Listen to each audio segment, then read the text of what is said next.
మాతృదేవోభవ. ఎంత తపస్సు చేసి తినో ఈ సతి గర్భమునందు ముట్టగా ఇంతయు విశ్రమింపదు మహీపతి గోర్పును ఓనమాల మేల్బంతిగ నేర్పు. మహీసతి గోర్పును ఓనమాల మేల్బంతిగ నేర్పు. కాళ్ళు తడబడ్డను బిడ్డను చేరవచ్చుగాని ఇంతయు నన్ను రమ్మనదు. ఏ గతి నీ మెరుణమ్ము నీగెదన్, ఏ గతి నీ మెరుణమ్ము నీగెదన్. ఆధునిక జీవితంలాగే అనూహ్యమైన మలుపులు తిరుగుతూ ఉన్న మహాభారత కథాశ్రవణం కోసం ఎదురు చూస్తూ ఉన్న భక్తి టీవీ ప్రేక్షక మహాశయులందరికీ కవి బ్రహ్మ, ఉభయ కవి మిత్రుడు చెక్కిన సోమయాజి రచించిన ఆంధ్ర మహాభారతం ఆశ్రమవాస పర్వానికి సాగుతున్న సామాజిక వ్యాఖ్యలో 1788వ భాగానికి స్వాగతం పలుకుతున్నాం.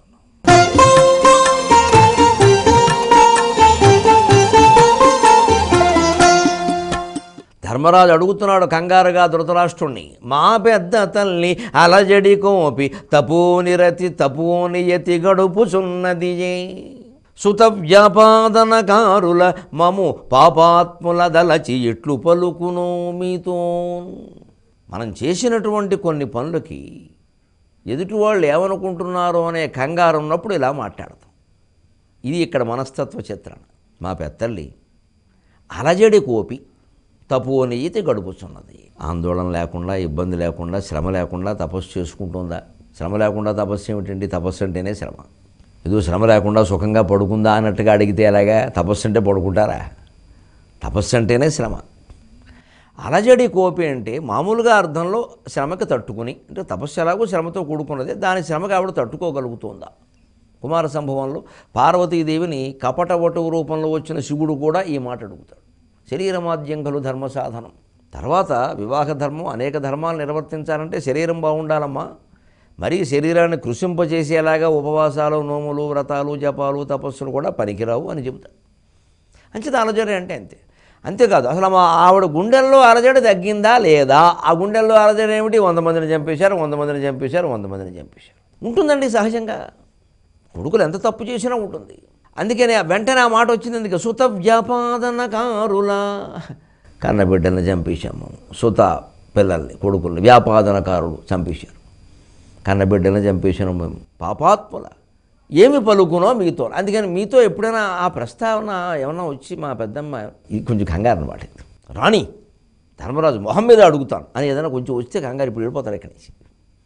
కనీసం మొహానికి అడ్డమైన పెట్టుకుంటాడు. ఎందుకంటే యుద్ధానంతరం ఆవిడకేదో నమస్కారాన్ని పెట్టడానికి వెళ్ళినప్పుడు కృష్ణుడికి శాపం ఇవ్వడం లాంటివి జరిగిన తర్వాత ధర్మరాజు కేసి ఆవిడ కళ్ళకంతల కింది నుంచి చూస్తూనే ఆ కంటి చూపుల కాంతి ధర్మరాజు కాలిగోళ్ల మీద పడి కాలిగోళ్ళు మసైపోయాయి. మనం తెలుసుకున్నాం, మసైపోయాయి. ఆ గోళ్ల మచ్చలు ధర్మరాజుకి 36 ఏళ్ళు ఉన్నాయి రాజ్యం చేసినంతకాలం. అంత ప్రభావం గాంధారి అంటే గమనించండి, ఎక్కడి నుంచి వచ్చింది ఈ శక్తి గాంధారికి? పాతివృత్యం అనే ఒక్క మాటతో తోసేయద్దు. పాతివృత్యం అనేది కేవలం శీలానికి సంబంధించిన విషయం మాత్రమే కాదు, అది ఒక భాగం. ఒక స్త్రీ కానీ పురుషుడు కానీ తాను నిర్వహించవలసినటువంటి పాత్రను రాగద్వేషాలకు లోను కాకుండా నిక్కచ్చిగా నిర్వర్తిస్తే అది తపస్సే. తపస్వధర్మవర్తిత్వం అంటే ఓ 25 ఏళ్ల పాటు 30 ఏళ్ల పాటులో ఒక ప్రభుత్వ సంస్థలో ఒక ఉద్యోగి రూపాయి లంచం తీసుకోకుండా పనిచేస్తే అది తపస్సే. ఒక ఇల్లాలు ఎటువంటి స్వార్థభావము లేకుండా భర్త, పిల్లలు, కుటుంబం, బంధువుల యొక్క సంక్షేమమే తన విధి అని భావించి ఇంటి పనులన్నీ సక్రమంగా చేస్తే అది తపస్సే. ఒక కుమారుడు తన బాధ్యతలు తాను చేసుకుంటూ తల్లిదండ్రుల పట్ల వృద్ధాప్యంలో కూడా వారికి సేవ చేసి బాధ్యతలన్నీ సక్రమంగా నిర్వర్తిస్తే ధర్మవ్యాధుల్లాగా అది తపస్సే. ఇన్ని రకాలుగా ఉంటుంది తపస్సు. స్వధర్మేణ మాం విందతే అన్నాడు కృష్ణుడు కూడా. యత ప్రవృత్తిర్భూతాని ఏన సర్వమిదం త్వతం స్వకర్మణాతమభ్యర్చ్య సిద్ధిం విందతి మానవ. స్వకర్మణా సిద్ధిం విందతి అన్నాడు భగవద్గీతలో. మనం ఆ స్వకర్మ మానేసి ఇంకా సుకర్మలే ఉన్నాయి, ఇంకా చేయాల్సిన నోములు, వ్రతాలు, తీర్థాలు అవన్నీ అక్కడ స్వకర్మే స్వకర్మ. పెరు స్వకర్మ ఏమిటి అంటే ఈ స్వకర్మ మనకి నచ్చడంలా ఉన్న విషయం అది. ఇంట్లో ఉండే బాధ్యతలు, బయట ఉండే బాధ్యతలు ఇవి మనకి నచ్చట్లా. వీటి నుంచి తప్పించుకోవడం. ఎప్పుడు నేను సుందరకాండ చదువుతూ ఉంటానండి. ఎందుకు ఏమిటి అవసరం? ఎప్పుడు చదవడం ఏమిటి? చదివిన దాన్ని చేయాలి కదా. ఇప్పుడు 100 సార్లు చదివానండి. రామకోట ఒక 10 సార్లు, 1 కోటి కాదండి 3 కోట్లు రాశాను. ఎందుకు? పుస్తకాలు దండగా. ఇదే ఇక్కడే మనం మాయలో పడిపోతూ ఉంటాం. ఈ గ్రంథాలు చదవడమో, రామకోట రాయడమో, తీర్థాలు తిరగడమో ఇవి గొప్ప విషయాల కింద చెబుతాం. నా బాధ్యతలన్నీ నేను సక్రమంగా చేశానండి అని చెప్పగలిగిన వాడు చూడమని వాడి కాళ్ళకి దండం పెట్టేద్దాం చాలు. వాడు ఎప్పుడూ దేవుడిని స్మరించకపోయినా పర్వాలా, అదంతా స్మరణే. Work is worship. అదే మనం భారతీయులమైన వాళ్ళం ముఖ్యంగా నేర్చుకోవాలి. మనకు ఆచరణ తక్కువ, ఆరాధన ఎక్కువ. అందుకే మహత్తరమైన దశావతారాలు ఎక్కడే ఏర్పడినా, అంతకంటే గొప్ప ఆచార్య స్వాములందరూ ఎక్కడే పుట్టినా మన జాతి ఇలాగే ఉంది. ఎందుకంటే వాళ్ళందరికీ విగ్రహాలు పెట్టేస్తాం మనం, 100 అడుగులు 200 అడుగులు పెట్టేస్తాం బ్రహ్మాండంగా. వాళ్ళ సిద్ధాంతాల దగ్గరికి వచ్చేసరికి అలా వదిలేస్తాం అంతే. ఊరికే వాటి గురించి మాట్లాడుకుంటూ ఉంటాం, ఆచరించాం. పైగా చాలా చిత్రంగా అందుకు వ్యతిరేకంగా ప్రవర్తిస్తాం కూడా. వారి ప్రసక్తి వస్తే మాత్రం చేతులు కట్టుకుని చెవుల్లో పూలు ఎట్టేసుకుని హాయ్ హాయ్ హాయ్ నోరు మొత్తం తెరిచేస్తాడు. పశ్చిమ రాజమండ్రి నుంచి కాకినాడ వరకు తెరుస్తాడు నోరు, ఒక్క పని చేయడు. నేను గమనించి చెబుతున్నా, మొహమాటం లేకుండా పోలుస్తున్నందుకు మరోలా అనుకోవద్దు. విదేశాల్లో ఆచరణకి ప్రాధాన్యం ఇస్తారన్న చాలా చోట్ల. ఏదైనా ఒక విషయం వాడి మనసుకు పట్టిందంటే వెంటనే పుట్ ఇన్ టు ప్రాక్టీస్ వాళ్ళ సూత్రం అది. అందుకే చాలా దేశాల్లో భౌతికాభివృద్ధి, కొన్ని సందర్భాల్లో క్రమశిక్షణ, నైతికాభివృద్ధి కూడా మనకంటే బాగున్నాయి. ఒక నియమం అంటే నియమానికి కట్టుపడతాడు అంతే వాడు. రెండో మాట మాట్లాడు. అసలు ప్రభుత్వం పెట్టారు నియమం చేయడం అంతే, ఎందుకు చేయాలనే మాట రాదండి అసలు. మనం డ్రంక్ అండ్ డ్రైవ్ పెడితేనే సహకరించమయ్యా, నన్ను అడుగుతావా ఏంటి నీ గొప్ప ఇక్కడ? ఎందుకంటే ఏం లేదు, ఈవిడేదో జమీందారీ కుటుంబానికి చెందింది, సెలబ్రిటీ కుటుంబం, ఇంకా వారిని ఎవరు ముట్టుకోకూడదు. వారు తాగి తందనాలు ఆడినా సరే, రోడ్డు మీద ప్రమాదాలు చేసినా సరే, అందరూ భక్తులే, అందరూ ప్రవచనాలు బ్రహ్మాండంగా వినేవాళ్లే కారులో పెట్టుకుని. ఆ కారే తాగుతూ డ్రైవ్ చేస్తారు కూడాను. పైగా దీనివల్ల ఆ పాపం పోతుందంటారు, అదో విచిత్రం. మాకు ఆ సౌకర్యం కూడా పెట్టారు, మాకు ఆ మహిమ కూడా పెట్టారు. తాగి డ్రైవింగ్ చేస్తున్నా మా ప్రవచనం వింటే ఆ పాపం పోతుంది, శుభం బ్రహ్మాండంగా ఉంది. ఇంకేమి ఈ పని సక్రమంగా చేయడం, మా ప్రవచనం వినడం వల్ల అది పోయిందంటాడు. ఈ అజ్ఞానం నుంచే బయటపడి ఆచరణాత్మక దృక్పథాన్ని. అందుకని ఆచరణాత్మక దృక్పథంలో ఉంది గాంధారి. ఎట్టి పరిస్థితుల్లో భర్తకు చెప్పవలసినవన్నీ చెప్పింది, కొడుకు చెప్పవలసినవన్నీ చెప్పింది. కాదని వాడు యుద్ధానికి సిద్ధపడితే నిస్సంకోచంగా ఏమాత్రం మొహమాటం లేకుండా అమ్మా ఆశీర్వదించి ఉంటే యతో ధర్మస్తతో జయహ అందండి. జయహో గాంధారి, జయహో గాంధారి. జాతీయ కేతనంలా గౌరవించవచ్చు ఆవిడ పైటి చెంగుని. ఆవిడ కళ్ళకు కట్టుకున్న గంతల్ని జాతీయ కేతనంలా గౌరవించవచ్చు అండి, అభ్యంతరమే లేదు. మనం కళ్ళు తెరుచుకునే కళ్ళు మూసుకుపోయినట్టు ప్రవర్తిస్తున్నాం. కళ్ళ గంతలు కట్టుకుని చాలా ధర్మంగా ఉంది ఆవిడ. అందుకని శ్రీకృష్ణుడు సైతం ఆవిడ శాపానికి ఒడిబట్టాడు తప్ప ఇంకా మాట్లాడాల. స్వధర్మ నిర్వహణకి అంత ప్రాధాన్యం ఇస్తాడు భగవంతుడు, మనం గమనించాలి. పూజలు చేసాము, సహస్రాలు చదివాం, అభిషేకాలు చేసామని మాట్లాడద్దు. ఆచరణ, నీ ఉద్యోగం ఎంతవరకు సక్రమంగా చేసావు, నీ సంసార బాధ్యతలు ఎంతవరకు సక్రమంగా చేసావు, ఇది ముఖ్యం. ఎక్కడ అవినీతికి పాల్పడకుండా, అశ్రద్ధకి పాల్పడకుండా చేశామా లేదా, అది భగవంతుడిని ఆనందింపజేసే విషయం తప్ప కదా స్తోత్రాలు నామాలు కాదండి. నిజానికి ఆ స్తోత్రాలు జాగ్రత్తగా పరిశీలిస్తే వాటి నిండా ఉన్నది అదే. నీ పని నువ్వు చేయమని చెప్పే స్తోత్రాలండి. ఇవి పాడుతూ కూర్చోమని చెప్పలా, వీటికి లెక్కలు పెట్టమని చెప్పలా.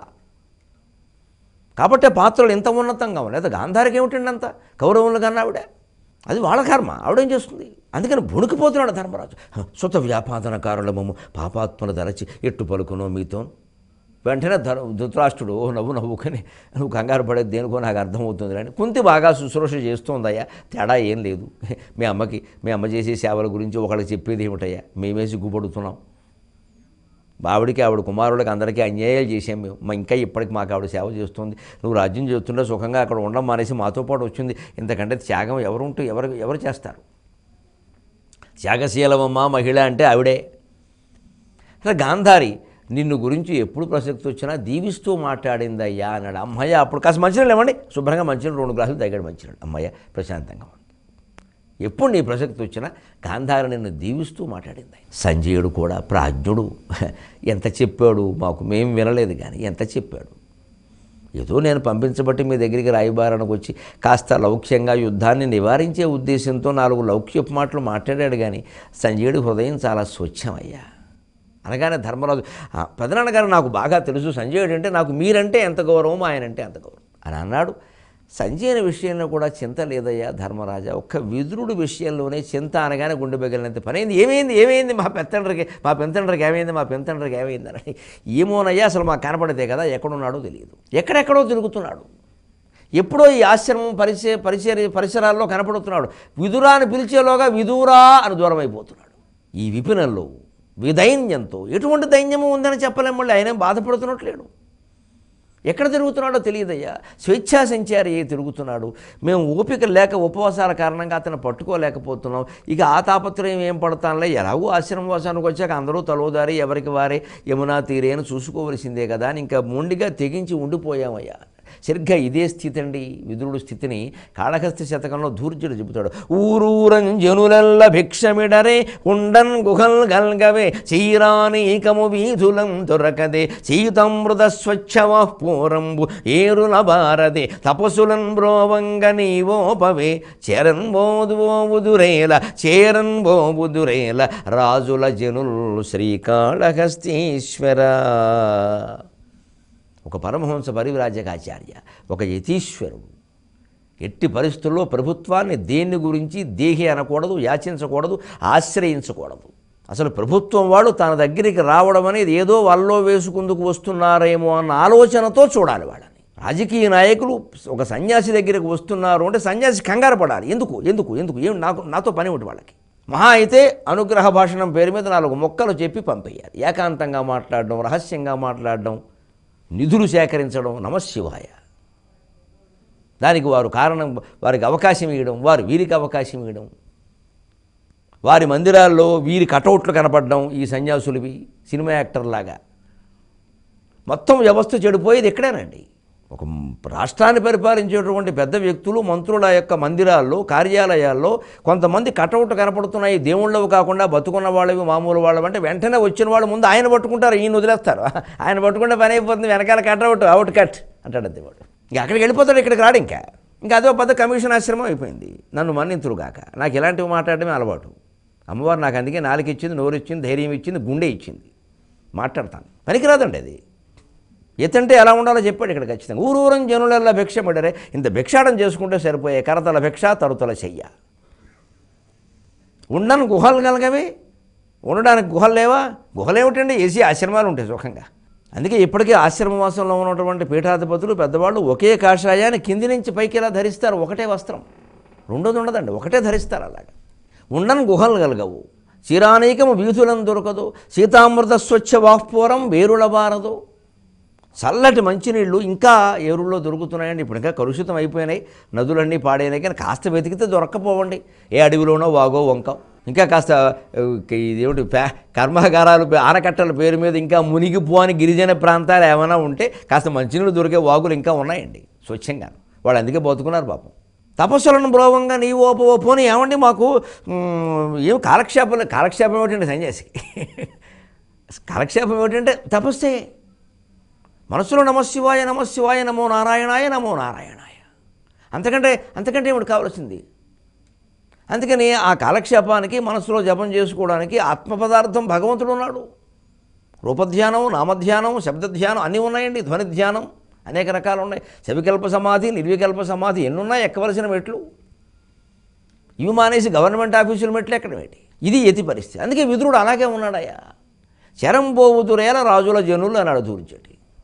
అంచేత రాజుల దగ్గరికి ప్రవచనకర్తలైన వారు, సన్యాసులైన వారు వెళ్ళడము రాజకీయ నాయకుల దగ్గరికి తప్పే. వారు వస్తే కూడా 2 నిమిషాలు మాట్లాడి పంపేయవలసిందే.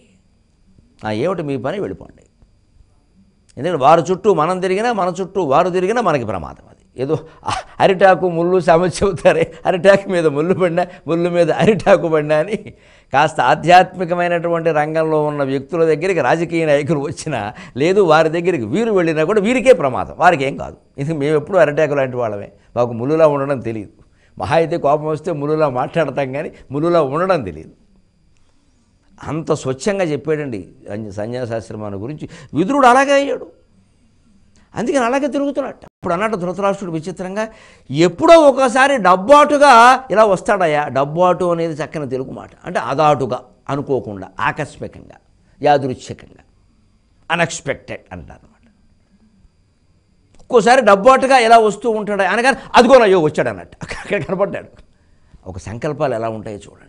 ధర్మరాజు అక్కడికి వచ్చాడు, విదురుడు అక్కడికి వచ్చాడు. ఆ అనుబంధం ఇప్పుడు చూద్దాం. వచ్చి తీరుతాడు. అదే అనుబంధం అంటే. ధర్మరాజు వచ్చినప్పుడే అక్కడ కనపడ్డాడు విదురుడు, అంతకుముందు కనపడ్డా. డబ్బాటుగా ఒక్కోసారి వస్తూ ఉంటాడయ్యా. అదిగో అనుకో అనంతరంలో వచ్చాడయ్యా బాబు దేవుళ్ళలాగా అని చెప్పి అనేసరికి ధృతరాష్ట్రుడు ఇంకా ఆయన తపస్సులో ఆయన ఉంటాడు, ఆయన ఇంకా పిలిచినా రాడుగా, ఆయన పిలిచినా రాడు ఈయన. ధర్మరాజు వెంటనే బాబయ్య బాబయ్య బాబయ్య బాబయ్య అంటూ పెడుతున్నాడు. పోనీ ఈయన బంధాలు పెట్టుకోవడం ఇష్టం లేదేమో అని విదుర మహాశయ విదుర మహాశయ విదుర మహాశయ అంటున్నాడు. ఆయన పారిపోతున్నాడు. అదేంటి విదురుడు పరిస్థితి. డబ్బాటుగానే సరికి వచ్చేసాడు. ఎలా ఉన్నాడు? ఆ దూరంగా కనపడిన విదురుడు ఎలా ఉన్నాడు అంటే ధూళి పట్టేసినటువంటి జడలు, శరీరం అంతానండి మట్టి పేరుకుపోయిందిట. వ్యాసభారతంలో చెబుతారు, ఇంకా తిక్కన భారతం కంటే కూడా రాళ్ల మొక్కలు గుచ్చుకున్నాయటండి పాపం శరీరంలో. అవి కూడా తీసుకోవట్లేదుట ఆయన. ఏ గాలిలో తిరిగాడో ఏ ఎండలో తిరిగాడో కానీ చిన్న చిన్న రాళ్ల మొక్కలు మొహంలో గుచ్చుకుని కనపడుతున్నాయట. గుచ్చుకుని ఇంతంత మొక్కలు, ఒళ్ళంతా దుమ్ము, నల్లటి శరీరం అయిపోయింది, దుమ్ము పట్టేసింది. జటలన్నీ కూడా ధూళి పట్టేసి, నూనె సమస్య లేదు కదా, అవి జడలు కట్టేసింది మొత్తం శరీరం. పైగా దిగంబరంగా ఉన్నాడు. అందుకే ధర్మరాజు విదుర మహాస్య అని ముందుకెళ్తున్న కొద్దీ ఆయన దూరం అయిపోతున్నాడు. ఆ పొదల్లో నొక్కుతున్నాడు. దిగంబరంగా ఉన్నాడు, బాగుండదని పొదల్లో ఉన్నాడు. నీలు నేను వస్తున్నాను అంటున్న కొద్దీ ధర్మరాజు ఇలా వెడుతున్న కొద్దీ ఆయన విచిత్రంగా ఈయన తప్పించుకుని ముందుకెళ్ళి ఒక చెట్టు కింద కూర్చున్నాడు. ఆ అరణ్యంలోకి, దుర్గమారణ్యంలోకి ధర్మరాజును తీసుకెళ్ళి ఆయన కూడా వస్తుంటే, ఆయనేం పిలవలేదు, రమ్మని చెప్పలేదు. ఈయన కూడా వస్తుంటే చూస్తూ అలాగే ఇంకా దొరకకుండా అలా తప్పించుకొని ఒక చెట్టు కింద కూర్చున్నాడు కదా అని ధర్మరాజు అక్కడికి వెళ్ళాడు. కూర్చోమన్నాడు. ఒక్క ముక్క మాట్లాడలేదండి, ఒక్క ముక్క మాట్లాడలా. అలా ఎదురుగా కూర్చో అన్నాడు. కూర్చున్నాడు. కళ్ళు తెరవమన్నాడు. ఇలాగ ఆయన కళ్ళు తెరిచాడు. ఈయన కళ్ళల్లో సరిగ్గా అలాగే కళ్ళు పెట్టి అలాగే చూశాడు, రెప్పలు వేయకుండా. అప్పుడు ఒక చిత్రం జరిగింది. వినుము ధర్మతనయుతనువున కాంతియుల ఆవునప్పుడు అగ్గలంబులయ్యే. వినుము ధర్మతనయుతనువున కాంతియుల ఆవునప్పుడు అగ్గలంబులయ్యే. ఒలసే బుద్ధికి అధిక బలము, ఒలసే బుద్ధికి అధిక బలము. అట్టులగుట అతడెరిగి చోద్యమంది ఎలమినుంది. అట్టులగుట అతడెరిగి చోద్యమంది ఎలమినందే. న కుర్యాద్ న విజానీయాత్ సర్వం బ్రహ్మేత్యనుస్మరన్. న కుర్యాద్ న విజానీయాత్ సర్వం బ్రహ్మేత్యనుస్మరన్. గాయన్ అద్వైతమాత్మానం ఇతి వేదాంతడిండిమక పరస్మిన్ బ్రహ్మ జ్ఞాతే పరమే బ్రహ్మణి స్వస్మిన్ ప్రవిలాప్యాఖిలం జగతు. పరమే బ్రహ్మణి స్వస్మిన్ ప్రవిలాప్యాఖిలం జగతు. గాయన్ అద్వైతమాత్మానం ఇతి వేదాంతడిండిమక న కుర్యాత్ న విజానీయాత్ సర్వం బ్రహ్మేత్యనుస్మరన్. యథాసుఖం తథా తిష్టేత్ ఇతి వేదాంతడిండిమక.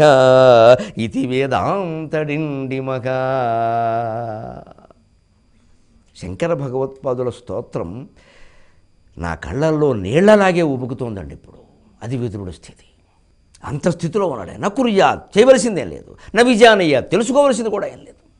సర్వం బ్రహ్మేత్యనుస్మరణ, అంతా బ్రహ్మస్వరూపమే అనే స్థితిలో ఉన్నాడు ఆయన. బ్రహ్మజ్ఞాని, బ్రహ్మణ్యుడు. బ్రహ్మణ్యో బ్రహ్మకృత్ బ్రహ్మ వివర్ధనక. బ్రహ్మవిద్ బ్రాహ్మణో బ్రహ్మీ బ్రహ్మజ్ఞో బ్రాహ్మణ ప్రయ అంటే ఇది బ్రాహ్మణ సంఘ నాయకులుగా దీనికి అర్థం. ఇది బ్రాహ్మణ్యం అంటే. ఆ చేరుకోవలసిన స్థితి అది. ఆ స్థితికి చేరుకోవడం మానేసి ఇంకా బ్రాహ్మణులు వ్యాపారంలో అభివృద్ధి చెందాలి, రాజకీయాల్లో అభివృద్ధి చెందాలి. మట్టయిపోతారు. నాకేం మొహమాటం లేదు చెప్పడానికి. బ్రాహ్మణులు అభివృద్ధి చెందడం అంటే రాజకీయంలో, వ్యాపారంలో పని లేకుండా బ్రాహ్మణులు ఎలా అవుతారు? బ్రాహ్మణత్వం వదిలేసుకోవాలి అవి కావాలంటే. బ్రాహ్మణులు అభివృద్ధి చెందవలసింది బ్రహ్మజ్ఞానంలో, రాజకీయాల్లోనూ వ్యాపారాల్లోనూ కాదు.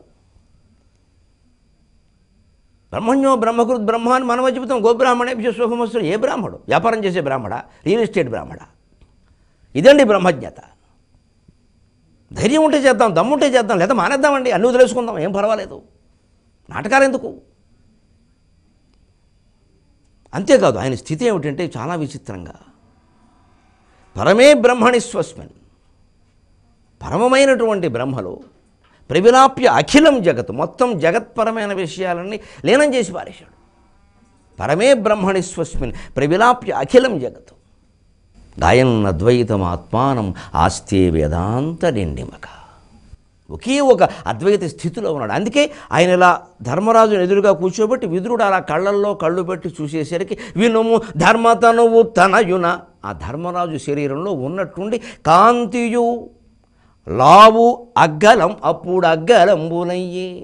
ఒక్కసారిగా ధర్మరాజు శరీరంలో తేజస్సు పెరిగిందట, లావు శక్తి కూడా పెరిగింది. ఆయనకి అంతవరకు ఏదో రాజ్యం పరిపాలిస్తున్నాడు అనమాట, కానీ తల్లి ఇక్కడ ఉంది, పెత్తండ్రి ఇక్కడ ఉన్నాడు, బెంగతో ఉన్నాడు, రోజు తినేవాడు కదా అన్నం. ఆ నీరసం కూడా పోయి అధిక శక్తి వచ్చిందట. లావు అప్పుడు అగ్గలంబులయ్యే. అగ్గలం అవడం అంటే అచ్చ తెలుగులో రెట్టింపు అవడం అని లెక్క. అగ్గలం అంటే అది. అందుకే ఆయనలో తేజస్సు ఒకటి, శారీరకమైన శక్తి రెండు పెరిగేటి, రెట్టింపు అయ్యాడు ఆశ్చర్యకరంగా. ఇంకా వలసే బుద్ధికి అధిక బలము. ఇదివరకు తోచని విషయాలన్నీ ఆయన బుద్ధికి తోస్తున్నట్ట. మహాయోగుల దర్శనం అటువంటిది. అటువంటి యోగి దొరికితే ఎవరికి కావాలండి వేధవ జీవితం? తక్షణం అవతల బారేసి పారిపోతాం వాడి కాళ్ళ మీదకి. అటువంటి యోగి కనపడాలి, ఒక సుఖమహర్షి లాంటి వాడు, ఒక రమణ మహర్షి లాంటి వాడు. కానీ వాడి పాదాలు రెండూ దొరుకుతాయి. ఎందుకంటే ఈ బోడి ప్రపంచం ఎవరికి కావాలి? వాడి పాదాలు కావాలి. కానీ ధర్మరాజుకి పట్టింది ఆ అదృష్టం. వలసే బుద్ధికి అధిక బలము. ఆయన బుద్ధికి ఇదివరకు తాత్వికమైన ధార్మికమైన సందేహాలు ఏవో తెలియనివి, రకరకాలుగా విడిపోయినటువంటి విషయాలు ఏమున్నాయో అవన్నీ మబ్బులు విడిపోయినట్టు ఇలా విడిపోతున్నాడు. ఇదా తత్వం, ఇదా జగత్తు, ఇది నిజం అనుకున్నాం, అయ్యో అయ్యో ఇది నిజం అనుకున్నాం, ఇది మిథ్య ఏం లేదా అని తెలిసిపోతుంది ఆయనకి. వలసే బుద్ధికి అధిక బలము అట్టులగుట అతడిరిగి చోద్యమంది. అలా అతనికి తెలుస్తోంది విషయం, మనకు తెలియకుండా జరగడం కాదు, తెలుస్తోంది. తెలిస్తే ఇంకెంత ఆనందంగా ఉంటుందండి. అది తెలుస్తుంది. ఏదో మత్తులో పడిపోవడం, తర్వాత ఏదో లేచాక తిరగడం కాదు, అప్పుడే తెలుస్తుంది. అప్పుడు అది తెలుసుకుని ఆయన ఆశ్చర్యపడి చోద్యమంది ఎలమినంది. అంత ఆశ్చర్యపడిన వాడికి దిగ్భ్రమ కలగడం వల్ల ఏదైనా తూలి పడిపోవడమో మూర్చిపోవడమో ఏదో జరగాలి. మనకి సాధారణంగా పురాణ కథల్లో దైవ దర్శనం అయినప్పుడు ఇలాగే జరుగుతుంది. కానీ ధర్మరాజుకి అలా జరగాలి. ఎలమినుంది శాంతాకారం భుజగశయనం పద్మనాభం సురేశం అన్నట్టుగా ఒక విచిత్రమైనటువంటి శాంతస్థితి ఆయన శరీరావయవాల నిండా ప్రవేశించి సంపూర్ణమైన ఆనందంతో శాంతంతో ఉన్నాడు.